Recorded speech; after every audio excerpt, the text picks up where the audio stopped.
Hi everyone, welcome to my YouTube channel. Today we'll be discussing the important topics of ENT. That this is the part 3 video. The part 1 consisted of ear, part 2 consists of nose, pharyngeal, sinus and oral cavity and salivary glands.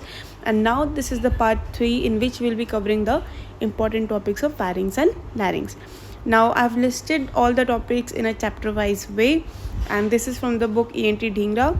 I preferred it in my third year MBBS, and this is a very great book and very concise manner. And you can keep your books alongside the video and you can mark the important topics, or you'll get this PPT in my Telegram channel, and I will provide a link in the description box below.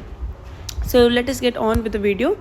So we'll be starting off with the pharynx unit, and in this chapter number 47, anatomy and physiology of pharynx. From this chapter, Baldur's ring, division of pharynx, what from where this nasopharynx, oropharynx, hypopharynx, these all start, and the Killen's dehiscence. Now you should know what these three are. Baldur's ring is the most important thing which can be asked in your vivas, and also a short note. So chapter number 48, adenoiditis, full chapter. It's really very important, and in the end of the chapter there's a short note given on Thornwald's disease. That is also important, but the full adenoids you have to do it. It also comes as a short case or a long case, and can also come as your PBQ, the problem based questions in your theory exams. So please do not miss this topic. Read it fully from line to line, and all the things like adenoid facies, the clinical features, everything. The chapter number 49, tumors of nasopharynx. In this, juvenile nasopharyngeal angiofibroma, very important.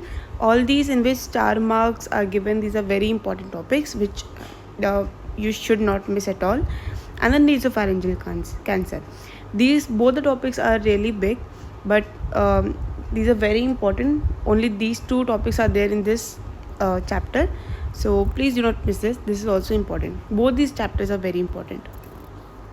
Chapter number 51, tonsillitis, again full chapters. Okay, you don't have to miss anything, even the surgeries and every diagram and every staging, everything is really important. Again, a short case or a long case, and also a question in your theory exams.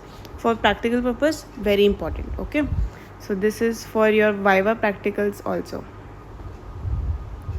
Chapter number 52, head and neck space infections. This is a long list. This chapter is really important. Parotid abscess, Ludwig's angina, quinsy, or the peritonsillar abscess. This is the most important topic from this chapter. Retropharyngeal abscess and parapharyngeal abscess. All these topics are important. This whole chapter is really big and vast, but all these can come as a short note. Okay. Chapter number 53 is the tumors of hypopharynx and the pharyngeal pouch. From this, the first three topics, the carcinoma of piriform sinus, postcricoid region, and the posterior pharyngeal wall, all these are just read topics, but the pharyngeal pouch can be asked in viva or as a short note. Okay, so not so important chapter, but still good. So that was all in the pharynx, a really small unit, and really selected number of questions are asked from that unit. Now we come to the larynx. In larynx, chapter number 56, anatomy and physiology of larynx. From this chapter you have to do the laryngeal cartilages, joints, membranes and muscles. All you should know. What are the unpaired and the paired cartilages? ये सारे viva के questions है, and सारे anatomy से भी correlate करते हैं. Okay. Laryngeal cavity, इसका एक डायग्राम होता है. इनलेट कैविटी, ये सारा आपको पता होना चाहिए. So just learn the diagram. Okay. Chapter number 57, laryngotracheal trauma. It's just a read chapter, not so important. अगर आपको टाइम मिलेगा या आपको ऐसे ही पढ़ना है तो you can study. Chapter number 58, acute and chronic inflammation of लैरिंग्स. अच्छा, जो चैप्टर्स मैंने मिस किए होंगे ना, दैट मीन्स कि उसमें मुझे इम्पॉर्टेंट टॉपिक नहीं मिला. But if according to your university, अगर उसमें आपको कोई इंपॉर्टेंट टॉपिक दिखता है, then do it. Okay, but I have not included those chapters in which मुझे कोई इंपॉर्टेंट टॉपिक नहीं मिला. So chapter number 58, acute and chronic inflammation of larynx. इसमें acute laryngitis, acute epiglottitis, croup, laryngeal diphtheria, Reinke's edema and tuberculosis larynx, ये important है। अब इसमें भी ना जो एक्यूट एपिग्लोटाइटिस और क्रूप है, इसका डिफरेंस बिटवीन टेबल बहुत बहुत बहुत इंपॉर्टेंट है। एंड ये दोनों ही टॉपिक बहुत ज़्यादा इंपॉर्टेंट है, ठीक है, इनको बिल्कुल मिस नहीं करना है। एंड दिस ऑल्सो रेंकीज एडिमा, इतना पूछा गया था ना ये topic, this is very very very important. ये दो इमेजेस भी लगाई है रेंकीज एडिमा की, कि स्मोकिंग वाले लोगों में ये इन्फ्लेमेशन एडिमा यहाँ पे हो जाता है। सो इस जिससे आपको याद रहे, because it is so much ask, it's a very important. तो ये 3 तो बिल्कुल कर लेना, ठीक है। और ये बाकी सारे टॉपिक्स भी रीड वाले हैं, अच्छे टॉपिक्स हैं। Chapter number 59 congenital lesions of larynx and stridor. Laryngomalacia important है, स्ट्राइडर बहुत बहुत इंपॉर्टेंट है, प्रैक्टिकल पर्पज़ के लिए बहुत इंपॉर्टेंट है।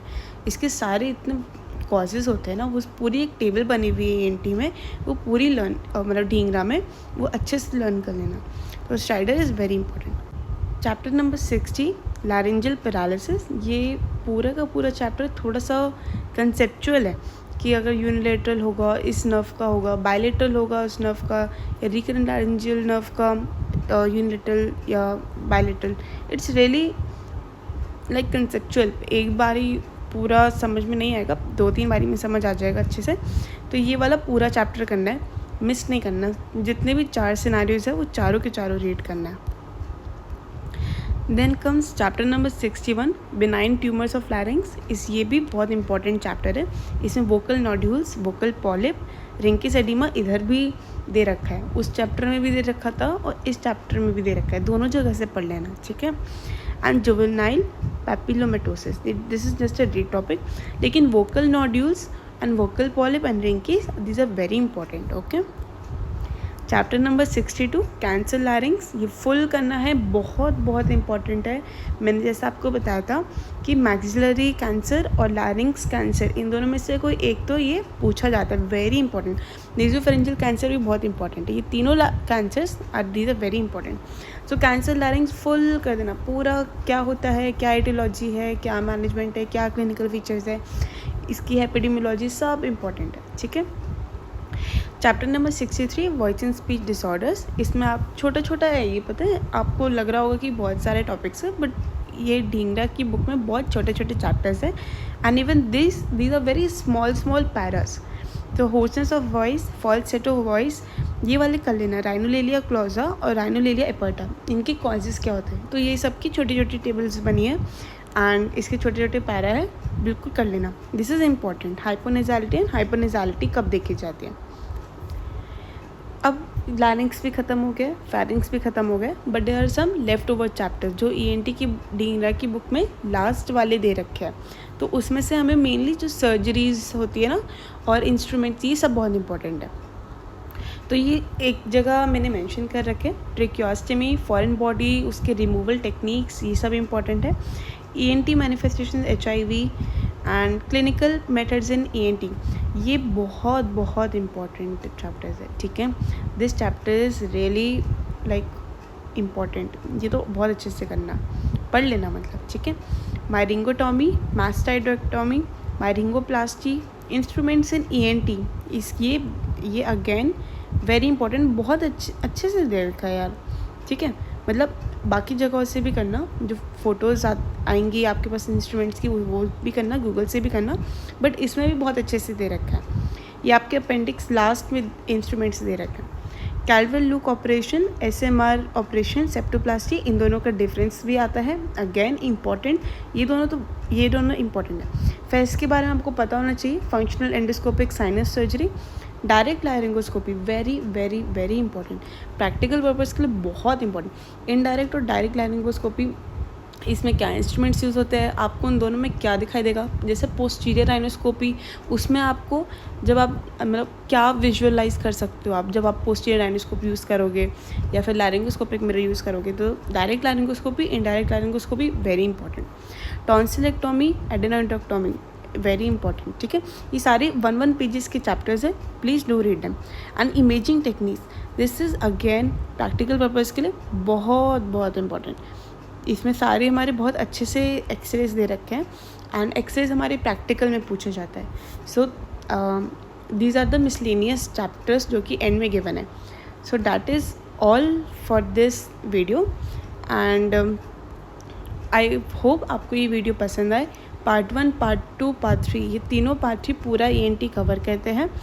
And mark this topics in your books and these are enough. ठीक है, ना इससे ज़्यादा ना इससे कम. अगर आपकी यूनिवर्सिटी में कुछ और एक्स्ट्रा है तो आप वो भी करना.